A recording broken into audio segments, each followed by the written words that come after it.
continuation of a three-part series we're doing on social justice and community involvement. A serious issue that over the last month, 2 months almost, has taken to the streets of every city in the country. So, you know, Karl Barham and I have put together this series. Karl did a lot of the heavy lifting and all the work on this, really, I gotta say, of bringing the guests together. And so, Karl, take it from here and introduce who we have today. Oh, absolutely. Well, this is our third installment of a discussion we thought was important to just show the people in local communities like Peachtree Corners here in Georgia can have conversations about social justice, racial justice, talk about their experiences, talk about things they've seen in the community, talk about ways that we can learn from each other, ways that we can improve the community, not just for ourselves, but for our children as we go forward.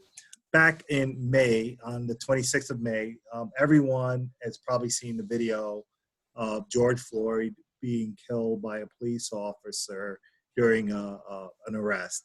A couple of weeks later, in June 12th, another 27-year-old African-American father was shot and killed by an Atlanta police officer while he was responding to a complaint of a man being asleep in his car. Anyone could watch that and would agree, including the officer, that that's not the outcome we wanted to see, or they would hope that would happen. But if you think about it, we're 30 days past the beginning of the Black Lives Matter movement, protest, and various protests around the country.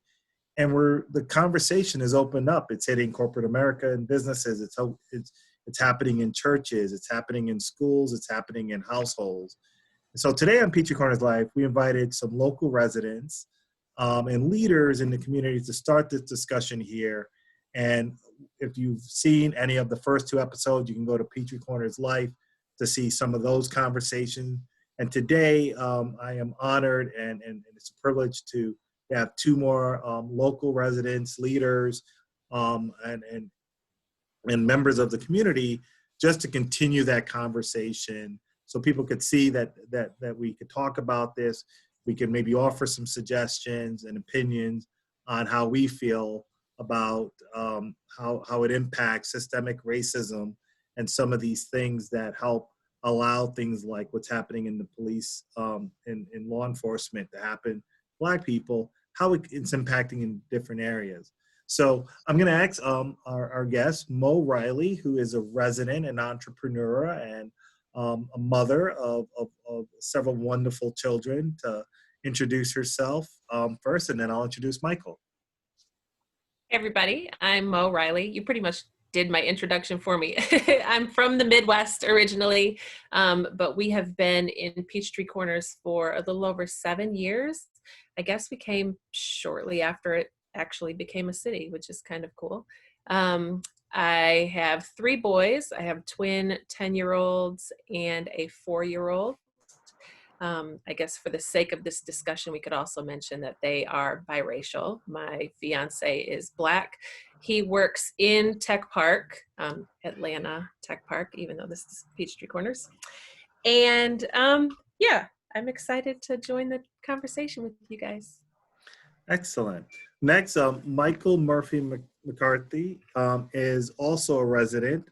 He is a local leader, active in many civic pursuits, and love for you to tell a little bit about yourself, Michael. I moved to Georgia in 1995 to go to grad school, and had bought a house in the city and had a job downtown and was living the city life. And then my job moved out here to Peachtree Corners, and my wife and I were debating what to do, and we had a 3-year-old, so we decided to just move up here to Peachtree Corners and had a nice short commute for a long time, about 14 years. And then my employer decided to mess up my life and move the office back inside the perimeter, but I've stayed here in Peachtree Corners and expect to stay here. So I've been here in Peachtree Corners now for almost 18 years. So my son, who's 21, went up through the schools, graduated Norcross High School, and so I've seen quite a bit of change in this area. I remember when the BP gas station out on 141, which is no longer there, was like a major landmark. It was across from the CVS. It seems like a far distant past. Wow. Well, the city's evolved quite a bit since then, and it's continuing to evolve. But one of the things that's impacting all of our communities around the country is what's happening with Black Lives Matters and the protests. So I'm curious if I wanted to start off with, as we were in the middle of COVID-19 and all of the social distancing, what was your reaction when you saw George Floyd and the protest that came out of that's been going on for 10 years, but as that started to come alive again, what's your reaction on what's been going on around both the racial injustice that's being displayed and the protests? Maybe Michael, you could start.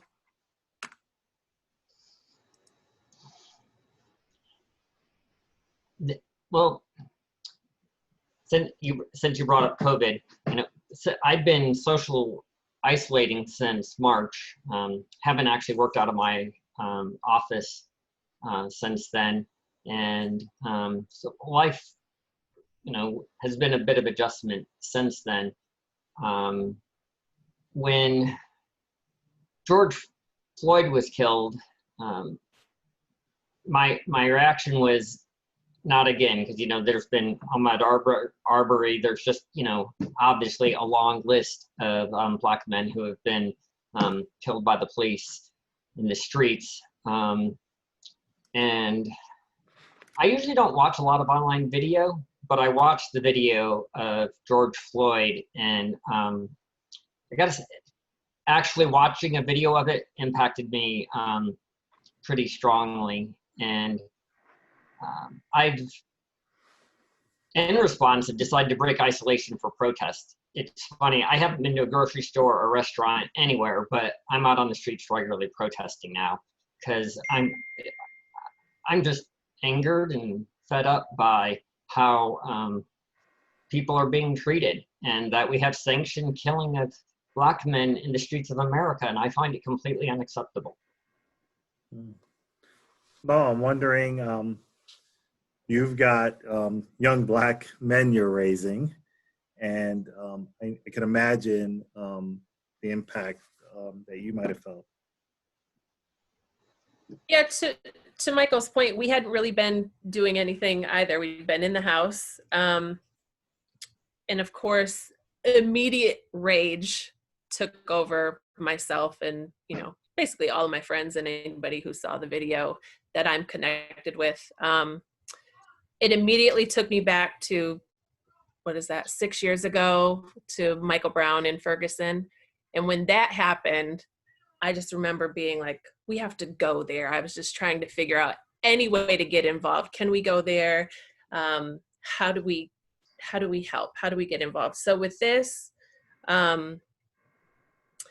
we did not go down to the protest. The very first day, I remember it just like churning up and feeling that I wanted to go. Okay, we have to go. We have to go. But on top of the COVID, you could kind of see, with everything that was already happening in Missouri and kind of in other big cities, that everything was going to reach a fever pitch very quickly. Mm-hmm. So I made the personal decision, okay, we're not going to go. We're not going to take the boys. And they have gone to protests with me. We went to the Abolish Ice Protest. They've been actively involved in things before. I knew this one was going to be just a little bit different. So I stayed home, but I immediately got involved the best way I could from the house, making phone calls, watching the live streams, sending out resources, donating, connecting people with Atlanta Solidarity in case there were arrests that were made. I did everything and have been doing everything I could from the house, while also communicating why mommy is glued to her phone and why she's on the computer so much, and sharing a little bit with the boys what we feel is okay to share with them. and just navigating it that way on top of COVID. And that's the other reason why we chose not to go out as a family. You know, it was kind of multi-tiered. I'm wondering in your conversations with, friends, family, what is it about this that triggered this wider spread awareness? We know that it's happened before there over the last 10 years, but something hit with people on this one. I wonder what is it do you think you're hearing from people that you talk to that makes them more aware and more angered by what they're seeing? I think, to Michael's point, really enough is enough, because news, and I'm not talking about mainstream media, but actual live news comes at you so quickly with Facebook and Twitter and Instagram, and with everybody being able to go live and catching it in real time. You're not faced with the delay of it being shown on the news or the recap at 6 p.m. or 11 p.m. and, oh, this happened earlier. It was literally like, this happened. There was already a crowd of people. That crowd is growing. Boom. And there's nothing good about what happened, but to just use the phrase of a perfect storm. With COVID, more people were at home. More people, it was like a pause. Everybody's awareness is already heightened, and we're kind of already tuned into what's going on. We're already looking at the news. We're already checking social media. And then bam, it was there. And to that point, a lot of people are not at work right now. So there's more people available to get involved, whether it be at the protests or online or going to the meetings or being part of these Zoom meetings and conversations. So I just think, good, bad, and indifferent, it's such a time as this, and why not now? And now that it's here, there's no letting up. Is there an element of it that with Michael Brown and some of the others, those were in, whether it's New York City, Baltimore, other places, cities, where there's going to be this intersection of law enforcement and others, and these things can happen because it's not here. When you think of Minneapolis, and Minneapolis, for those that have been there, has an urban city area, but a lot of it is suburban. But if you're not from there, you can think of the Midwest as pretty much laid back. And seeing that this is repeating all over the country, not just in the cities or in the coast, it's happening in communities all over. Is there an element of this that might be where people feel this could happen in their neighborhood? Can this happen in Gwinnett County, in Fulton County, in Alpharetta, in Duluth, in Peachtree Corners? Is this something that you think can happen here? Not so much because the police force is a particular way, but just the systemic racism that allows that to happen can manifest itself anywhere in the country. Do you want to jump in, Michael? Yeah. You can talk again. Yeah, or I can jump in. Jump in. I'm not sure, because I'm thinking Minneapolis has a history of issues with the police. And so, if you've been, so it's on the one hand, well, it's, nice sleepy Midwest, but on the other hand, if you've been paying attention to Minneapolis, you know that they've had a history of issues. I think in some ways it comes down to what Mo said about it being a perfect storm more than necessarily that incident. But on the other hand, watching that video, I think there's something about the fact that there was just this kneeling for 8 minutes and 46 seconds. That's a long time to just very intentionally kneel on someone. It wasn't a quick pull out the gun and shoot him 3 times in 2 seconds, or as they're running away. This was a very, very slow, deliberate act. And he could have gotten up after 4 minutes. He could have gotten up after 5 minutes, and he would have lived. But 8 minutes and 46 seconds of slowly, deliberately killing him. With witnesses on camera and 3 other law enforcement officers present, that paints a very telling picture. Yeah, I just think to your question about, people wondering, can it happen here? And is it possible? Of course, because there is a system in place where, as Michael said, police brutality is sanctioned. We can't act like law enforcement and the system of policing didn't originate in slavery. All of the systems that are in place come from that time, and we've yet to address it, and we've yet to disband it or abolish it or defund it or whatever words people are using, whatever the mission is. So of course it can happen here, because just a couple weeks after George Floyd, it did happen here. Sure, it was over on University Avenue, but Rayshard Brooks was killed just 20 minutes from where we live in Peachtree Corners. So it's here. It might not be directly, in this zip code, and it might not be in Alpharetta, but you also have to think about, why is that? Well, you have to look at the demographics of the city. If your city is naturally segregated and it's a higher white population, then is the possibility of police brutality or police killings less than, in the inner city, the metro city of Atlanta? Sure, because that's what statistics show us. And we saw Major Kane come and give her presentation at the city council meeting.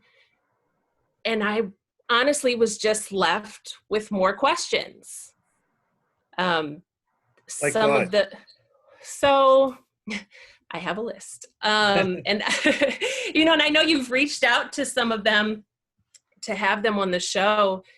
And, there's these buzzwords, and she just kept saying, and we do this for transparency, and we do this for transparency. And she kept saying it. And I'm thinking, so if you have an early identification review board, how many incidents involving use of force happened before the review? The example she gave, and I don't know if it was actual statistic or if it was a flippant example, was that, say, if the early identification review board is looking at everything annually, and this officer happens to have used force 10 times, an alarm goes off or a bell rings, and then, that person is placed for review. So we're waiting an entire 12-year period, or whatever their reporting period is, and allowing this one officer to have 10 instances of use of force before we're reviewing them? How does that work? What outside agency is reviewing the use of force reports? Because Gwinnett County Police Department, Atlanta Police Department, wherever you are, they cannot police themselves. You simply can't. And she kept talking about, how these reports happen and how things are sent up the chain of command. How do I know your chain of command is not corrupt? And if it's a bunch of white cops reviewing their buddies, what's being missed in between? And I have a lot of curiosity and questions about the use of force reports, how they're reviewed, when they're made public, what action is taken with the officer after they've been pinged, a multitude of times for use of force. What is happening? And she was saying there's transparency, but I've Googled, and if I don't know what to look for or where to look, that's not transparent. You're telling me the information is there, but if you're not telling me, hey, you can go on the Gwinnett County Police Department and click on this link, and this is going to show you which of our officers were disciplined or fired or looked into for their use of force, you're not being transparent. We have no idea who's policing us. That's very interesting, as you mentioned that specific example, because that's often how systemic racism is sometimes not seen or addressed, because if the system is set up in a way where those reviews or third-party accountability isn't happening, it's easy for folks, and it's a tough decision for many of my friends in law enforcement. There is a brotherhood that exists, and they're doing a very hard, dangerous job for protecting us. Their job, very often they work late, they work hard. But if there are individuals that in a particular instant is doing something that doesn't fit the values of the police department, stepping in, de-escalating, helping, my brother's keeper, helping the other one stay within the values that they strive for. If there isn't a culture that's okay. Say, look, you know what, you're getting out of hand, or if someone else is seeing something, they don't say something to get the person, whether it's mental health, counseling, coaching, retraining, all of these different tools that are available. Someone's got to be there that can be that objective person that's looking at it. So I don't know if there's a citizen review board for our not in Gwinnett County. But you bring up a good point, though, Karl. And it is a police culture, because I mean, if you look at the Atlanta police force, I think it's 58 or 60% Black African Americans on the police force. It's majority minority on the police force, and yet they still have issues, right? So it is a cultural thing within the police force where they're protecting themselves. This is what unions do. Also, if it's unionized, to protect themselves. We've been through this discussion where, they'll negotiate salaries and stuff, and maybe even bring back police officers that are not, that were suspended at one point, let's say. Or quite frankly, I know, for example, Gwinnett County Police trains quite a few polices in their academy. They have a great academy. They train them well, I believe. But after a year or two, these guys, they leave and they join other city police forces. And then you get, and I've seen it because I've had some friends from New York, New Jersey, the northern states, where they retire and then they come down and then become police officers in more rural towns. So, and they're used to doing things a certain way. Maybe that culture is, coming here. I mean, I don't think a police force is any different from one place to another as much, because of what you said too, Karl. They face a lot of this crime in the streets. I mean, there's things that are bad. They can get killed. They've been targeted for assassination themselves even. But that doesn't mean that we shouldn't have respect for each other, that the police force is not there as a violent tool of government, that it's there to keep everyone safe.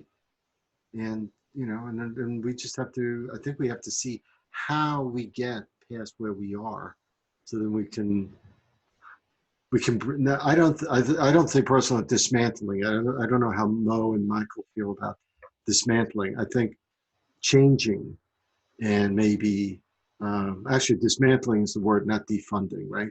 Dismantling it, I guess, if we're going to use words like that, is what you want to do. You want to remove the parts that need to do the police duties away from the parts that don't need police to be doing that, right? You don't need There's always rhetoric. Like, Rico, you're mentioning these terms of defunding, dismantling police force. There's an element of it that's political rhetoric that folks will do and play in that arena. Well, let's just keep it simple. What do you think is meant by changing the police force, whether it's through defunding or dismantling? What do you think people are asking for there? I'm curious your opinions on that. My opinion, or let's go to Mo maybe.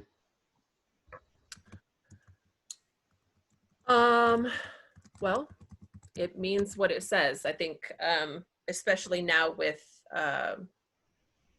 policy budgets and everything being looked at in most of the major cities, there is no city right now that should be having an increase of funding going to their police force.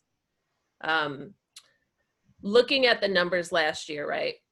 Gwinnett County Police Department responded to 516,570 calls. Over 500,000 police calls. Do they have a tough job? Yes. We also have to look at what community issues are happening and what is happening in people's brains that they are calling the police 516,000 times instead of, in many instances, talking to your neighbor, talking to the person that you're saying is acting suspicious, or ignoring it. That's an option too, depending on what it is that you're seeing and what it is that you're calling the police for. And so, you know, Major Kane did say that they have some nonprofits and some organizations on standby that they can call if somebody's having a mental break or having an episode. And the goal is not always necessarily to take people to jail. But I know that if you go very, very baseline and scale what we're talking about way down, starting at like my kid's age, and start looking at the inequality and inequity in the school system, that's where things start. So you start going through these systems and it's like, okay, well, where else could that money be going instead of shoveling it into the police systems and allowing them to have more riot gear when we don't have enough PPE for the hospitals and the facilities that are handling COVID? Things are not balanced. So the defunding conversation has to happen, because I'm not understanding why medical programs, community outreach programs, educational programs, and all of these things are being cut. And people can understand what defund that means. But when we start talking about defund police, people are like, I don't get it. I don't understand. Yes, you do. But maybe it's scary, or maybe you don't understand. And there are websites and there is literature out there to help people understand. But you have to take a huge chunk of this money and redistribute it over here so that we can start seeing a balance happen in our communities and in the systems that are in place. Wouldn't it be better if I remember there was a zero budget thing done during Reagan's time. I'm not saying that would be it, but you know, you start from a budget of zero. What do you need to accomplish the thing that you need to do, right? Policing, break-ins, murder, robberies, whatever. It takes money, police force. Wouldn't it be better? Because just, you know, I think it was it de Blasio, I think, that just the other day said, we're going to take $1 billion from the police, we're going to move it somewhere else. That sounds easy. That's a lot of money. What were they using $1 billion for to begin with then? That he could easily take that away and still do what the police is supposed to be doing, at least on a minimal basis, right? Because how does that work? I mean, I don't know. I'm bringing up some more questions because I don't think it's as easy as moving money around.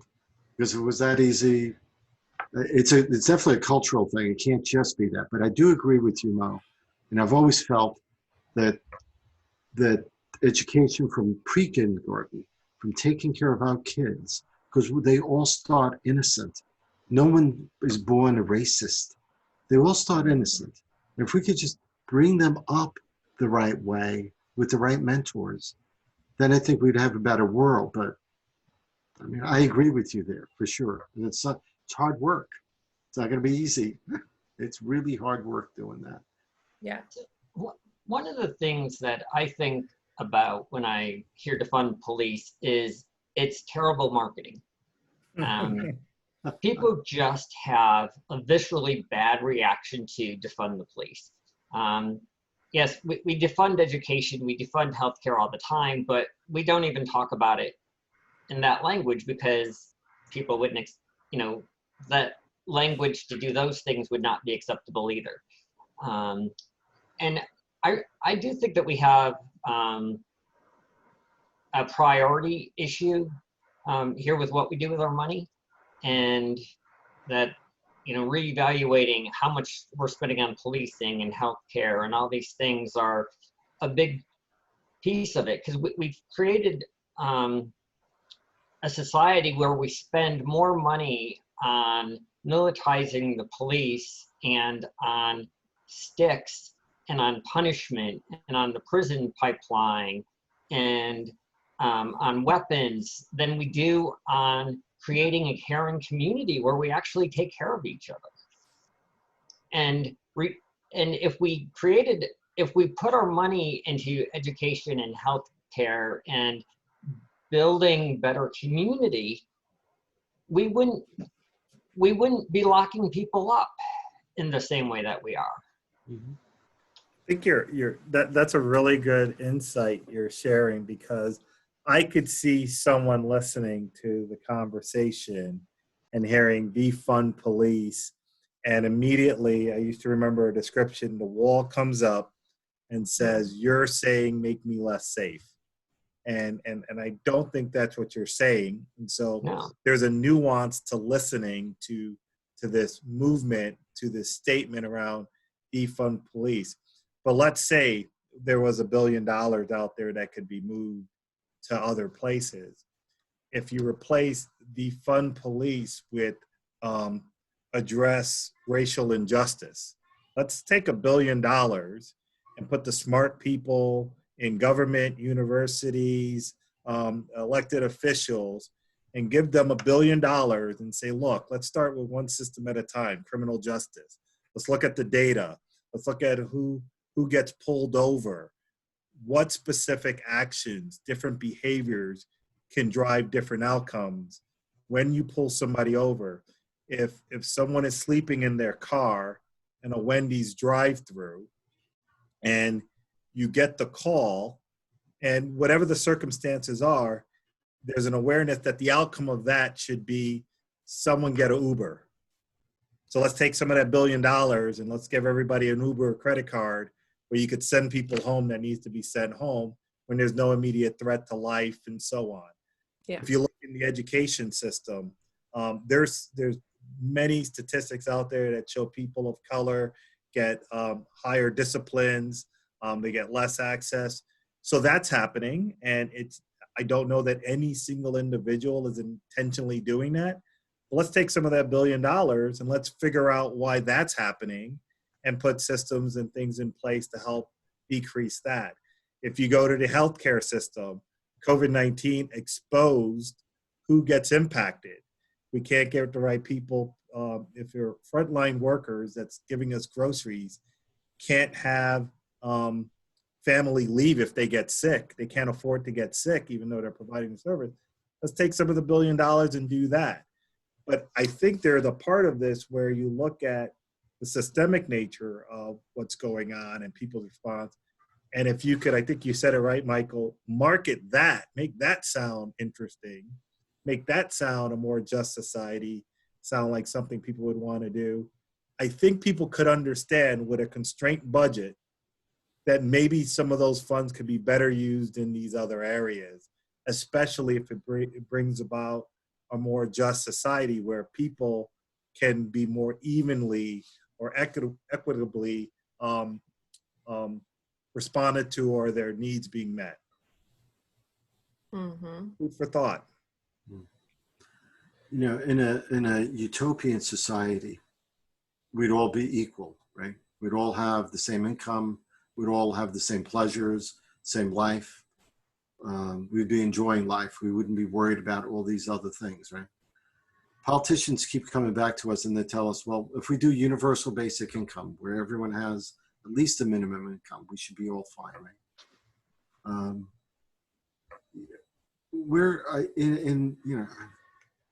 I'm Italian heritage, born first generation American.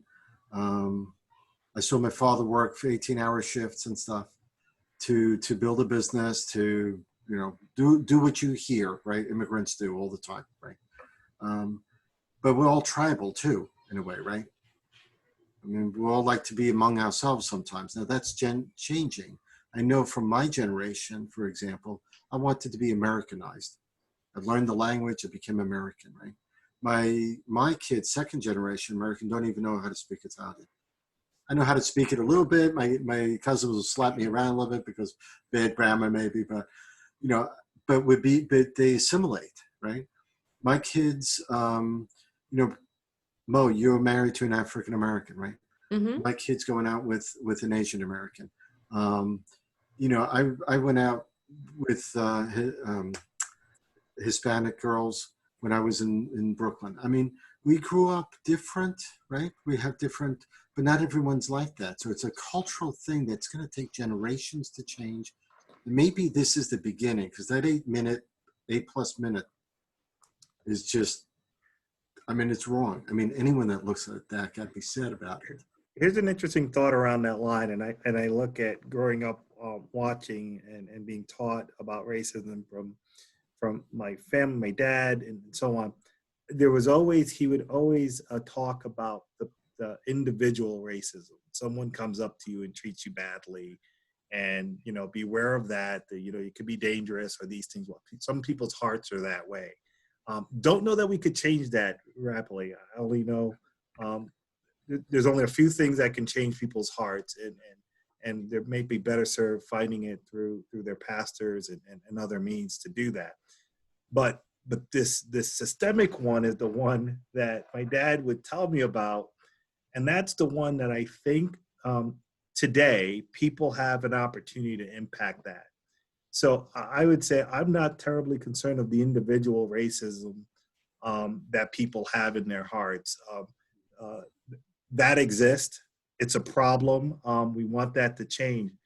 But it's been interesting if you take education.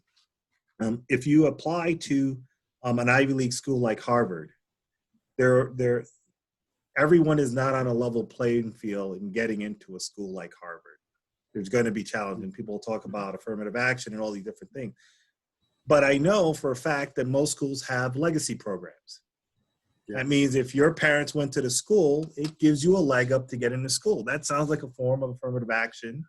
If everyone didn't historically have the same opportunity to go to all these schools, that's built-in systemic racism playing out in a way that's hidden, but it's commonly acceptable. Mm-hmm. Do you know what if? Where that came from, though, Karl?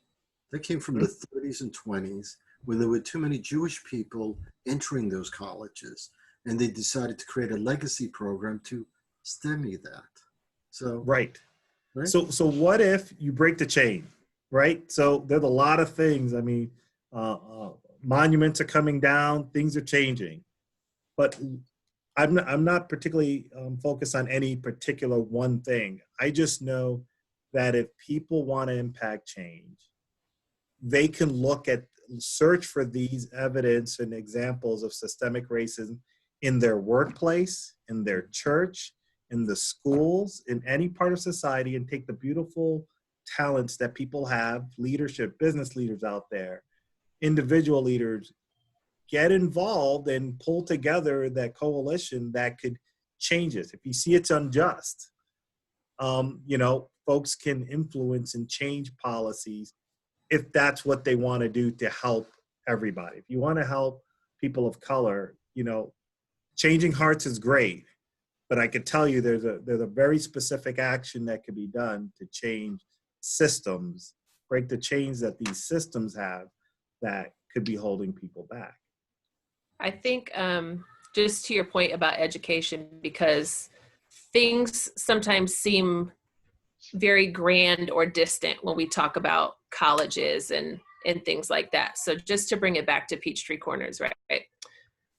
Gwinnett County is a bubble outside of Metro Atlanta, Forsyth, down there. You know, you come up here, sometimes you don't even know what's going on in the city. Peachtree Corners is its bubble. And then inside there, you have its own little bubbles.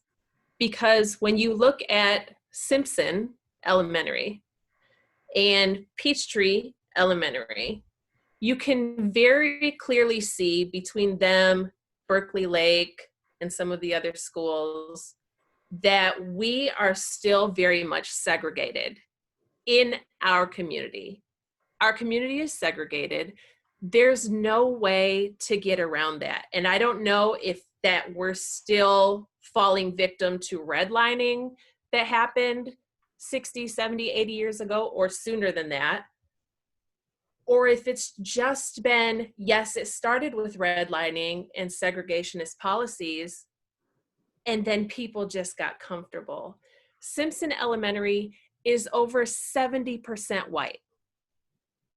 How is that even possible? And how are the parents who are sending their kids to Simpson oblivious to that, or not aware, or not cognizant of what's happening in our community? It's 70% white and only 7% Black. And speaking to the disciplinarian and the school to prison pipeline, as far as suspensions and disciplinary actions, the white students make up less than 1%. Black students, it's over 4%. So there's less Black kids in your school, and yet here we are seeing that they're suspended and disciplined more than the white students, who are the majority. My kids go to Peachtree before COVID. Anyway, we don't know what we're doing now. Who knows? So Peachtree is 40% Black, 40-ish% Hispanic, Latinx, and then 10% white. So it's still an issue, right? We're still segregated. We're just on the completely opposite side. Everybody feeds into Pinckneyville, all of these surrounding schools. That's the middle school. That's where all of our kids are going. When you get up to the middle school level, things start to balance out. You're about 30, 32, 33% white, same for Black, same for Hispanic, Latinx. White students equal 3% or lower of suspension and disciplinary actions, and Black students are suspended at a rate of 14% or higher. Are you telling me somehow that Black kids they're acting out more, they're fighting more, something is happening? No. The system is built against them from the very beginning. And so when you talk about people being community leaders and making effective change and making a difference in what to do moving forward, you don't have to be an elected official. You don't have to be a business owner in the community. You don't have to serve on the board. You have to just look outside your front door. Holcomb Bridge is literally like the proverbial railroad tracks. It's what it is, and it's been that way, and it's why my kids and most of their friends are over here, and you have all of these other kids that are in Amberfield and Simpsonwood and all these other neighborhoods, and we are not even really considering buying a house over there because, one, if my kids have to transfer to Simpson, they're going to be the only Black kids in their class, almost guaranteed. My fiance, who's a big Black guy with dreads, when he wears a hoodie or he's out wanting to jog in one of those neighborhoods or he's out hanging out, is he going to be able to be comfortable knowing that none of his neighbors are going to call the police on him? No. Our community is segregated. And people have to take that into consideration. It's not a far off thing. It's not happening just in Atlanta. It's not happening just in Detroit, where I moved here from. That's not the case. It's here. It's at our front steps. So if people actually want to affect change, you literally have to look at your cul-de-sac. Why does it look like this? And how can we change it? And that's where it starts.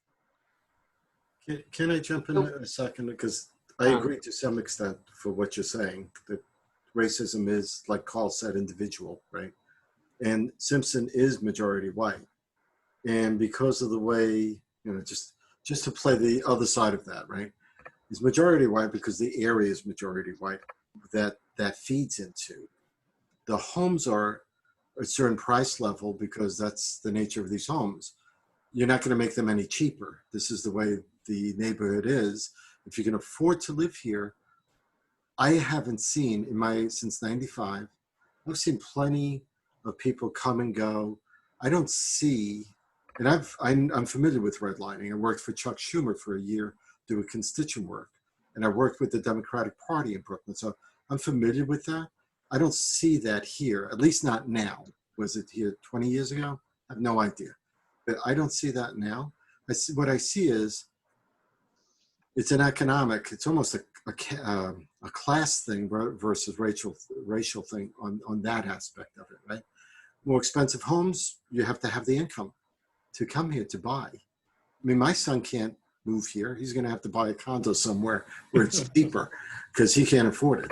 And that's fine because he's a younger guy. He's 24 years old, right? So, I mean, you have Rico, some if I could build on that a little bit. So if you peel that back, we do, and you worked on the zoning, in zoning.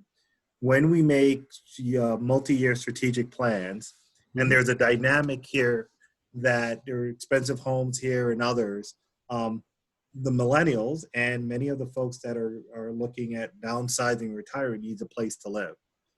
Building affordable housing in communities by design, by construct, is a way to do that. Now, this isn't new. Other cities have done it. People are evolving it. You can look around the country and get best practices. But it takes will.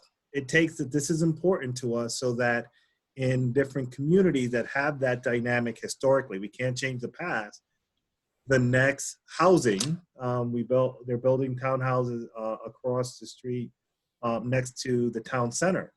Right. Those houses could be different. They could be a $500,000 townhome. They could be more affordable townhomes, which would change the demographic that's there that now are the only ones that are working in grocery stores and so on. People could afford to. Okay, so can I jump in? I'm sorry, just to add one more thing to that. Okay. Those townhouses are on expensive property. They're going to be whatever the market value is there. You're right, unless it's rezoned and you force a subsidy. There are ways to do that. I used to be on the planning commission too, so I understand that. There's 165 apartments that's supposed to be built right next to town center. You know that, right? So that's affordable housing for sure to a degree. Now, I wish they were condos and not apartments because this way at least there's ownership, right? And reasonably priced condos, not, like ridiculous price. Those I can see, and they should have been subsidized. That could have been a great way to do that. But it's not. So Michael, you've got perspective here, being here for a while. Please share. I'm very concerned about what's happening in Peachtree Corners. And like Karl, I think one of the things you said when you reached out to me was that not a whole lot is being said here and by the city leadership. And I'm going to get around to the housing and school thing. I got a slightly long story here. What has struck me in the last few weeks is that, frequently people after shootings and things say, there's lots of thoughts and prayers and stuff. But we've actually gone through a period of time where we've not even had that, where our mayor said, it's better not to say anything and it's better just to listen. If you want to be our mayor, you ought to speak up and say something. You ought to be talking to the people who are feeling oppressed. You ought to be educating yourself on why people are out on the streets protesting. That it's not okay to just sit back and go, I'm a white guy, I'm not afraid of the police, I don't know what you're feeling. I got a slightly different thing out of the police presentation at City Council. I love Mo's review of it, but what I got out of it is, okay, So what do you do when you don't know what to do? You bring in the police to talk about why they're already doing things correctly. When a lot of us don't, have a lot of concerns and questions about how are things being done, but what does our city council do? Bring the police in to talk about, don't worry, we're already doing it okay. And then you follow that up with a presentation on why the south side of the city, where the minorities live, where the poor communities are, why they're blighted.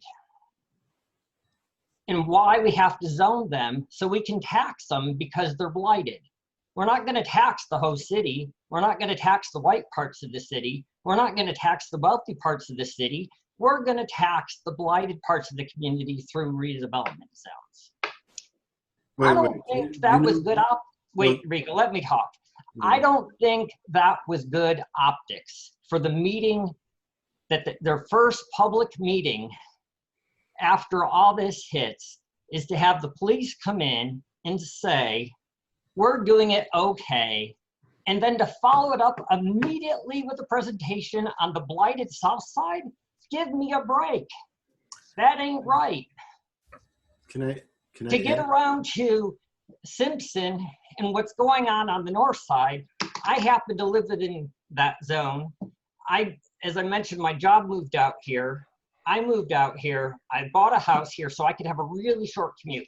Literally, on a bad day to work, I'd see 6 cars. That's how short my commute was. I frequently saw more deer than cars on the way to work.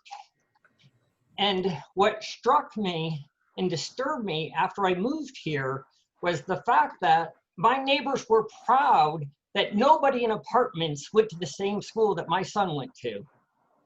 They were proud that it was mostly white. They wanted to keep it white. They wanted to keep the townhomes and the apartments out of the area. When you go out to the Forum, to the new town center, why did the city buy that land? To keep apartments out of the Simpson Elementary School. They could have built their town center somewhere else. They built it across from the Forum to protect the home values of the people who send their kids to Simpson Elementary. Okay, that's my rant. All right, can I, do you mind? Yeah. All right, one is, just to clarify the facts, Michael, the CID, or that tax haven part, that taxing part, is a self-taxing district to the businesses that are in the district that want to spend that money there. I'm not talking about the CID. Then what are you talking about? That's the overlay that they were talking about, I think, if I remember correctly. I've gone to some of the evening planning meetings, and I'm not sure of all the exact details, but they are talking about creating redevelopment zones in blighted areas. That's a completely separate issue than the CID. Right, but I believe it has the component with self-taxing district that they would allow them to be able to tax themselves, which is what, what West Gwinnett or whatever, West Village or whatever they do. But I just, that's another facet of it. But the apartments across the way that's the town centers, I'll tell you that there was a lawsuit at the very beginning, back when Charlie Roberts had that property, way back when, that people were saying, he actually said, the lawsuit was brought to say they were trying to block his rezoning there because of racism. So that goes back, I don't know, 20 odd years ago or something. Okay, Rico, I understand you're going over facts and a little history, and maybe I need a slightly more nuanced interpretation, but I fundamentally believe that our city has structural racism in it. And what you are doing by talking about the facts in such a manner is to defend possibly that. What I'm trying to point out is we have issues here that we need to deal with, and I thought that was the point of the conversation here. Yeah, that is. I'm not defending them. What I'm trying to put out is facts. So at least, let's deal with the facts. We want to deal with the facts of everything, so let's deal with the facts, though. That's all I'm saying. There are 165 apartments that are going across there, by the way, is my point. So there are apartments going there. It may not be the 300 apartments originally that was supposed to go, but that Charlie Roberts sold that to be able to put his 165, which, by the way, he was zoned to do. He could have kept the property and done the 300 apartments there. He decided to sell part of it. That's part of that issue, by the way, just to keep things straight. But there will be apartments there that are about 165 units. I'm so that we all know curious, what's going on. Rico, though, if you step back from the particular actions that any city takes, bridges and town centers and apartments and more, the question is, who are the stakeholders that are being impacted by those decisions? And we can reasonably say there are people of all ethnicities, all socioeconomics in a city the size of Peachtree Corners or any local city. But the people making the decisions, the people that are influencing those decisions, I'm just curious how diverse that is.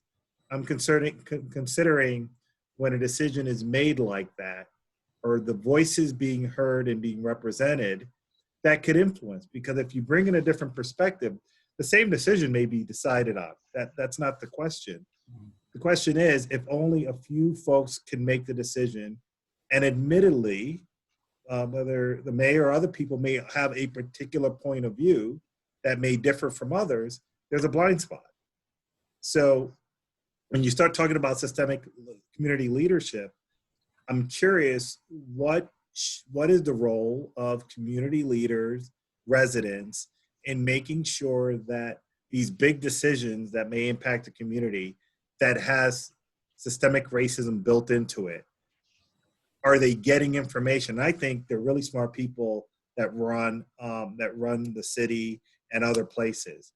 My question is, are they getting the information they need to understand the impact of the decisions they're making on various people?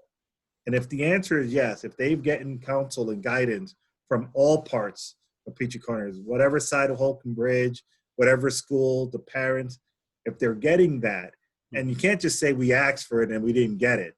If folks are shut out from the system, at some point they stop talking. But if you really want to pull those voices in, that's part of what people can do, stepping up, whether run for office, whether get involved in local matters, or outreach on the other side. I remembered a mentor of mine. He gave us a really interesting challenge to his leadership team. I worked for an organization that was in an industry that was mostly male dominated, aerospace. If you go and you look at any aerospace company, there's going to be mostly men dominating in there. And I remembered he challenged everybody on his staff to improve the recruiting, onboarding, development, and promotion of women in the aerospace industry. And so we had a very specific task. We had to go out to organizations and build relationships so we can identify engineering talents and management talent, sales talent, and find ways to bring them in. That was literally on our goals. We got paid and compensated based on how we performed in a particular way. Now, I didn't argue with it if he said that's what you had to go do, but was it the right thing to do? He was thinking of something larger than just making a particular number. But here's the funny thing, and I measured it. When we hired women in sales in aerospace, they often outperform men. Who knew? You wouldn't know that, but he had an insight. He challenged us to change. He challenged to make us uncomfortable and bring other people to the conversation. So in community leadership, it's going to be uncomfortable for folks to start to engage in real ways, challenge themselves to get different voices. But if you're a person that doesn't feel you understand someone else's culture, someone else's experience in life, and you have a title, self-appointed or not, of leader or member of the community, the challenge to you is, what are you going to do to change that? And that's, I think, the optics of a particular meeting. If one resident saw the meeting in that way, the question is, did others? And it happened, but do you learn from it? Or do we show up at a meeting 2 months from now and it's the same thing? there's no learning that happens. I don't know the answer to that, but I think this is a time where folks are really starting to examine their biases and their blind spots. And I'm just curious to see, does this continue beyond this moment in time and it leads to action and change? That's what's going to be interesting to see. So I'm curious on what advice would you give to folks, and just taking from your perspective, people can do to get more active, aware, and involved, whether individual or community leader. And Michael, I know you've been organizing some protests and activities, but maybe you could share some of the things that people can get involved with locally.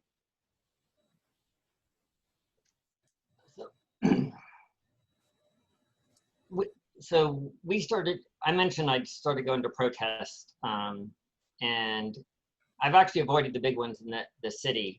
I've been more focused on local. I know it's an old phrase, but all politics is local. So I've gone to the two Peachtree Corners ones that were organized by our youth, great events. And I've been, after chatting with some friends and deciding that we could go out and do this, decided to just go out along Peachtree Parkway periodically in support of Black Lives Matter, and have been slowly growing that event. We had our biggest turnout this morning. We've decided to do weeklies from 7 a.m. to 9 a.m. Down just north of Holcomb Bridge, and hoping more people will turn out. We have a revolving group of people, and in order to do a weekly, that's what we need. So if you can come, great. Part of it is to show our support of Black Lives Matter and show support for people who are coming and protesting with us and the people driving by. We've had people, pull over, get out of the car and scream, "I love you" to us, and get back in their car and take off. And it's clearly affirmative to the people who are driving by. I know that's not going to create the structural change that we need and necessarily deal with the structural racism here in Peachtree Corners, but I think it's important that we get our voice out there and we let people know that there are other people in the community who support Black Lives Matter and support creating change in the community. And another side thing that I've seen that's a huge benefit from this is that I believe that there's a bunch of us who are in our own little grassroots gardens. Like there's a group of us up here in North Peachtree Corners who are organizing around HD 95 and helping to get some political we're supposed to be nonpartisan here, so I just say political candidates elected or re-elected, and we're trying to organize. And one of the things we're very clear is our garden is too small. We're in a bubble. Mo referenced bubbles, and the bubbles in the different part of the city need to connect. Or the garden, I've been using the garden analogy. We need to connect our gardens and reach out so that we can become more effective. And I don't know what the ask is, but I believe that out of doing that, we need to come to, and we can coalesce and come up with some specific actions that we want to ask the city to do. And that this isn't just about standing on the street. This is about affirming people, gathering voices, gathering more voices, starting to work together, trying to create some change. Thank you. Mo, I'm curious to get your thoughts on how to move forward and make the world a better place. Well, if you got that one, I think you'd be quite wealthy. But we could start with what little small innocent folks that live in their homes and in their communities can do. Well, I hope people in our community watch these conversations that you guys have been hosting and then continue continue having the conversations. Recognize that there's an issue and choose to take action. I think part of the reason why things have been the way they have for so long is because of the people that benefit from the systems. So, you know, we've talked about why certain people have not agreed to come on the show. And it's either if you support Black lives or equity in education or any of these things, say that. And if you don't support it, say that, or I'll be left to assume that your silence leans in that direction. So I think that's first and foremost, recognizing that there are some serious issues in Peachtree Corners with diversity, inequality, inequity, and it starts from pre-K up. It starts from the way the lines are drawn for the zoning, for the school boards. It starts with the fact that, you know, yes, we have a beautiful town center, and yes, there's new townhouses, but when the townhouses cost $400,000, $500,000, $600,000, $700,000, certain people are being kept out of the community. Yes, apartment buildings are being built, but are they affordable apartments, or are they luxury apartments that start at $1,200, $1,500 for a one bedroom? And so the people who are serving our community, that work at Sprouts, that work at Wendy's, that work at Cool Runnings, the Jamaican restaurant, that work at J. Alexander, they work at all these places, but they cannot live in our community, right? All of these things, people have to open their eyes, become aware, and then take action to change that. It starts at home. You have to talk to your kids about why there's no Black kids in their school. And do you want that to change? Do you want them to have a diverse group of kids that they're playing with on the playground? What are the actionable steps there? When we return to school and you start ignoring COVID and the protests go away, you can't just close your eyes and become blind to the situation that's happening. So beyond that, I'm part of a couple mom groups in the neighborhood, and I know folks love to do book clubs. So there's plenty of literature on the subject. I would encourage white people to do anti-racism work. There are books you can get, Me and White Supremacy, White Fragility. You can look up Rachel Cargill, The Great Unlearn, Brittany Packnett Cunningham, Layla F. Saad. These are all people that you can Google. You can find them on social media. There's tons of resources that go beyond us having this conversation if you actually want to affect change within yourself first, with your kids, with their school, and then out into the community. That's really, really helpful to hear some of those, because these things start individually, and people could build and expand out from that. Rico, I'm curious, you've got any thoughts on, as you've heard this discussion, this is our third one in this, and the purpose is to start the dialogue, but any takeaways and things that you think might really help folks as they go through their own journeys? Well, Mo, thank you for the list of reading. Number one, that does help, and some of those books are on my list as well. So to read, but you know, it's a good. And Michael, I didn't mean to get on you, okay, but it's good to have this tough conversation, right? And it's good to point out different things in it. And Karl and I had at one point said, why don't we just get you know, maybe get 3 white people on to just talk about from their perspective that they used to think, and maybe that they changed their minds and they're thinking different. You know, it's hard to change people's minds. I think, you know, and there's different things that you can affect. I think, you know, listen, the Simpson Elementary School being majority white, again, I think that's just, you know, I don't want to re-go through that, but some things are the way they are because that's the lines and stuff. That's not necessarily, that school's been there for so long that the Peachtree Corners has grown out, and it's can't even accommodate the kids at one point that it could accommodate. So from within this circle, if you want to call it a bubble, but Picnicville Middle is right down the block, and it's majority minority. And yes, it feeds from 3 different elementary schools. The biggest thing, and that's just to set the playing field, but the biggest thing is involvement, right? But involvement has to come like Joe Sawyer when he ran for city council.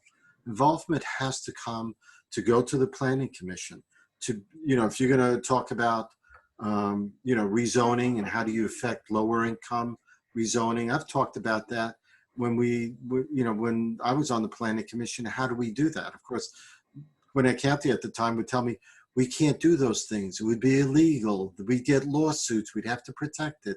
It's like, I don't see it. I don't see putting multi-units, like 13, like apartments next to homes. Doesn't work that way. And it just doesn't. But if we're all involved, if we all have a voice at the table, and it's hard when maybe 2 people work in a family and maybe they're doing 2 jobs, 3 jobs, and they can't get there. We have to make it easier for them at least to participate, see the stuff online, be able to communicate online. We're doing all our teleworking online. There's no reason in the world why we can't communicate online to our representative. And if they're not being responsive, throw them out. I mean, that's politics. That's the way this works. That's the way it's always worked. If we want to make the change, we need to do it from the inside out. Unless you want a revolution that takes down a government, that's a whole different story, and I don't want to go there. But the best way to do it, and the way that people will accept it better, is from inside out, to do that work. And it is work, but you know what? There are people that just don't want to do that work. It's easier to just talk about it. If you're going to be there, you need to do the work. Get your representatives in. Go to those meetings. I mean, really, it doesn't take a lot of votes to put a city council person in, or a state senator, or a House seat. Now, president, I can't talk about that, but I don't understand how 3 million people can vote for one person. Not that I was for her, but vote for the one that's in the House now. I just don't know how that goes. But you have to be involved. I don't want to keep going on, but to me, that's a. I'll wrap up by saying, first, thank you all for coming out. Let's have this conversation. We would normally be doing this together. We'd be doing it while breaking bread and having coffee or drinks and talking. We can't do that now. But I think it was still important that we have this conversation and that more of these happen. My only tips to folks would be fundamentally fold around 3 things. One, this weekend I hear that Hamilton will be streaming on Disney Plus. So if you want to talk about getting involved, doing more with the talents that you have, take a watch at Hamilton, and you don't have to do all the things he did, but you could do what you can in your own community and in your own house. The second thing I would say, for those folks that, feel that there's an injustice that they're starting to realize, and something about it doesn't feel right and they want to do something, it's really simple. If you want to tell people that you support social justice, more than words, where you put your time and where you put your resource, money, tells people what's important to you. So whether it's protesting, whether it's supporting schools, whether it's supporting things in the community, think about where you spend your time, where you put your resources, if you want to help drive more equity in the community you live in. And the last thing I'd say for folks to think about, reach out, and if you haven't talked to someone that's different from you, it's a great time to start doing that. Learn to understand different perspectives. And for those that aren't comfortable with it yet, that's okay too. This may not be your time and moment, but I'll tell you something, your kids are changing, and they're going to the millennials and the generations to follow are going to force us to change irregardless. So it's a question of when you want to jump on the bus. But I do think that the next generation is going to dictate how and what this society is like. So thank you, Mo. Thank you, Michael and Rico, again, for allowing us to have these conversations. Appreciate you for creating this platform to do that. Thank you. Yeah, thank This you is our- guys. Thank you. Take care, everybody. Have a good day, and tune in to Peachtree Corners Life podcast. It's streamed. This will be on Facebook Live along with the other conversation, and start having your own. Thank you, everyone. Thanks. Take care. Thanks. Bye. Bye.